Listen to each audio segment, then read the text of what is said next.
நண்பர்களே, இன்னைக்கு எனக்கு ரொம்ப ஃபன்னான நாள். அதே சமயம் இந்த vlog கொஞ்சம் பெருசா தான் இருக்கும். பார்த்துட்டு போங்க, ரொம்ப ஃபன்னா இருக்கும். நம்ம ரெண்டு பிளாக் டீயோட அலப்பறத்தை பார்க்கவே முடியல. இந்த சைடு நம்ம பொண்ணு ஜாலியா படுத்துருக்கு. இப்போ நான் எங்க கிளம்பிட்டேன்னு பாத்தீங்கன்னா, எங்க அப்பாவோட சைல்ட்ஹுட் ஃப்ரெண்ட்ஸ் எல்லாருமே சேர்ந்து ஒரு பிளான போட்டு ஈசிஆர்ல ஒரு ரெசார்ட் புக் பண்ணி ஃபேமிலியோட எல்லாருமே போலான்ட்டு ஒரு பிளான் போட்டு இருந்தாங்க. அது இன்னைக்கு எக்ஸிக்யூட் பண்ணதுனால ஃபைனலா நம்ம ரெசார்ட்டுக்கு வந்துட்டோம். ரெசார்ட்டே ஒரு மாதிரி கிரீனரியா இருந்தது. எக்ஸ்ப்ளோர் பண்ணும்போது நம்ம கலரான மீன் நண்பர்கள் அவங்கள பார்த்துக்கிட்டே அப்படியே ரூம்ல ஃபைனலா செக் இன் பண்ணியாச்சு. ரூம் ஃபுல்லா காமிக்க முடியல, ஏன்னா அவங்களோட பிரைவசியும் ரொம்ப முக்கியம். அதனால ஸ்ட்ரைட்டா நானும் எங்க அண்ணனும் பால்கனிக்கு வந்துட்டு செம்ம ஃபன். பீச் பக்கத்துலயே இருந்ததுனால செம்ம கூலிங்கான கிளைமேட்.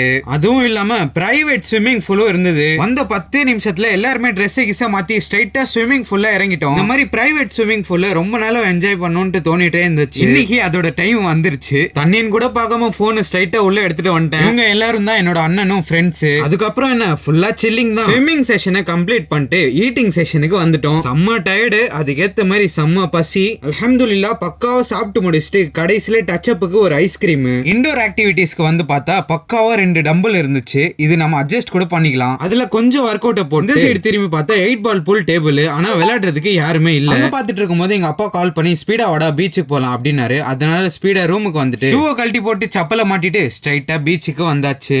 பீச்ல செம்ம ஃபன்னு. எங்க அப்பாவும் அவங்க ஃப்ரெண்ட்ஸும் செம்ம ஜாலி. ஆனா நம்மளுக்கு இந்த சைடு கண்டென்ட் மட்டும்தான். பீச்சுக்கு வந்தா ஒண்ணு ஃபுல்லா முக்கணும், இல்லன்னா காலை முக்க வைக்கணும். இதுதான் ரூல். அதனால காலை நல்லா நினைச்சிட்டு ஈவினிங் ஒரு 6:30 போல கிளம்புற டைம் நானும் எங்க அண்ணனும் ஸ்ட்ரைட்டா மொட்டை மாடிக்கு வந்துட்டோம். ஈஸ்ட் சைடும் வெஸ்ட் சைடும் வியூ நல்லா என்ஜாய் பண்ணிக்கிட்டு விஜிபி வழியா வீட்டுக்கு வந்துட்டோம். நைட்டு ஒரு 9 மணி போல நம்ம செஃப் கூட பரோட்டா சாப்பிட வந்துட்டேன். ஆனா நான் சாப்பிட்டது வெறும் ஒரு பரோட்டா தான். ஏன்னா வீட்டுல இட்லி வாங்கி வச்சிருந்தாங்க. பரோட்டா சோடா எல்லாம் குடிச்சு முடிச்சுட்டு வீட்டுக்கு வந்து இட்லியை சாப்பிட்டு இந்த நல்ல நாளை இங்கே முடிச்சுக்கிறேன். லைக் அண்ட் சப்ஸ்கிரைப் தட்டி விட்டு போங்க. Bye guys.